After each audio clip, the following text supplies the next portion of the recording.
ये कोई चाहिए? See, this passage explains the core concept. Okay, let's sketch out the timeline based on this. We can definitely do this. Best score करने के लिए आपको hard work की जरूरत नहीं है, आपको थोड़ा सा टैलेंट लगाना है और थोड़ा सा स्मार्टली वर्क करना है। तो ये SRT फॉर्मूला है, ये है आप लोगों को स्मार्टनेस लर्निंग के साथ बेस्ट से बेस्ट स्कोर कराने का एक बहुत बढ़िया टूल है। तो स्टूडेंट, ज्यादा समय में ज्यादा नंबर लाना कोई बड़ी बात नहीं है, लेकिन हाँ, कम समय में अगर आप ज्यादा स्कोर कर लें, उसी में कुछ एक्स्ट्रा टैलेंट माना जाता है। आखिर ये टैलेंट कौन सा है, ये सीक्रेट टूल कौन सा है? ज्यादातर स्टूडेंट को ये लगता है कि 95% वाले बहुत ज्यादा हार्डवर्क करते हैं। ऐसा बिल्कुल नहीं है। 95% या अच्छा स्कोर करने के लिए आप लोगों को बस ये एक सीक्रेट फॉर्मूला पता होना चाहिए। अगर आप इस फॉर्मूले को अच्छे से लिख लेते हैं और अच्छे से फॉलो कर लेते हैं तो बोर्ड ही नहीं, आप किसी भी एग्जाम में बेस्ट से बेस्ट स्कोर कर सकते हैं। आखिर ये सीक्रेट फॉर्मूला क्या है, तो आइए चलिए इसको देख लेते हैं। ये है फॉर्मूला SRT।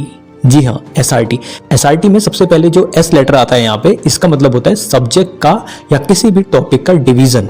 ठीक है, तो कोई भी आपको जो सब्जेक्ट बहुत ज्यादा हार्ड लगता है, तो आपको हार्ड लग रहे हैं, कुछ ऐसे होंगे जो आपको बहुत इजी लग रहे हैं, कुछ आपको बहुत ज्यादा टफ लग रहे हैं या एवरेज लग रहे हैं। ठीक है, तो इनको आप सॉर्टिंग कर लेना है। ठीक है, तो यानी इसे स्मॉल पार्ट्स में ब्रेक डाउन कर लो। तो स्मॉल पार्ट्स में ब्रेक डाउन करके आप एक पर्टिकुलर टाइम इंटरवल इनको देके आप उनमें भी बहुत अच्छा स्कोर कर सकते हैं जो चैप्टर आपको बहुत ज्यादा टफ लगते हैं। अब बात कर लेते हैं आर यानी आप रिवीजन को, अपना जो पैटर्न है, जो आपका रिवीजन पैटर्न है, उसको थोड़ा ब्रेक डाउन कर लो। अब रिवीजन पैटर्न में आपको कैसे ब्रेक डाउन करना है? सबसे पहले तो आपको चीजें समझनी है। ठीक है, पहला रिवीजन होगा समझने के लिए।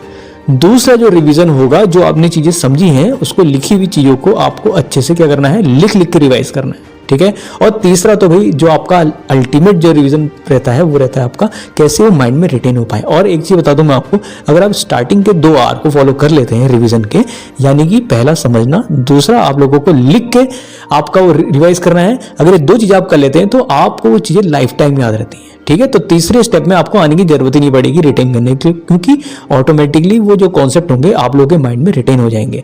तो जो आपका लेटर आता है वो है T। अब T क्या होता है? T यानी होता है टेस्ट। आपको वीकली एक टेस्ट जरूर देना है। ठीक है, वीकली टेस्ट देना है। और टेस्ट ऐसा नहीं कि आप लोग हर एक क्वेश्चन को सॉल्व कर रहे हैं, पीछे आप उसका आंसर देख रहे हैं, ऐसा नहीं चलेगा। अगर आप लोग ऐसा करते हैं तो ये आप अपने आप को चीट कर रहे हैं। क्यों? क्योंकि बोर्ड में तो आप लोग ऐसा नहीं करने वाले ना। क्योंकि बोर्ड में अगर आप एग्जाम हॉल में बैठे हुए हैं तो वहां पे आप कोई भी क्वेश्चन सॉल्व कर रहे हैं, आपको आंसर शीट तो मिलेगी नहीं कि आप पीछे देख देख के आप उसे चेक करेंगे हाँ सही है गलत है।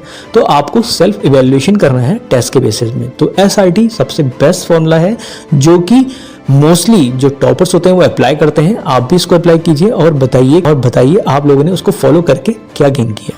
ठीक है, तो SRT फॉर्मूले को नहीं भूलना है, इसको फॉलो करना है। ये केवल आप लोगों को बोर्ड में ही बेस्ट स्कोर नहीं करवाएगा, बल्कि आप लोगों को कॉम्पिटिटिव एग्जाम में भी बेस्ट स्कोर कराएगा। बस बेस्ट फिजिक्स और साइंस के लेक्चर्स के जुड़े रहिए विकास क्लासेस आई 2.0 के साथ। और हाँ, बेस्ट स्कोर करने के लिए आपको हार्डवर्क की जरूरत नहीं है, आपको थोड़ा सा टैलेंट लगाना है और थोड़ा सा स्मार्टली वर्क करना है। तो ये SRT फॉर्मूला है, ये है आप लोगों को स्मार्टनेस लर्निंग के साथ बेस्ट से बेस्ट स्कोर कराने का एक बहुत बढ़िया टूल है। और अपने डाउट्स को डेफिनेटली नीचे कमेंट करना ना भूलें। और अगर आप लोगों के कोई अपने डाउट्स हैं तो कमेंट के साथ साथ आप इंक्वायरी लिंक में जाकर भी व्हाट्सएप में मेरे को अपने प्रॉब्लम को शेयर कर सकते हैं।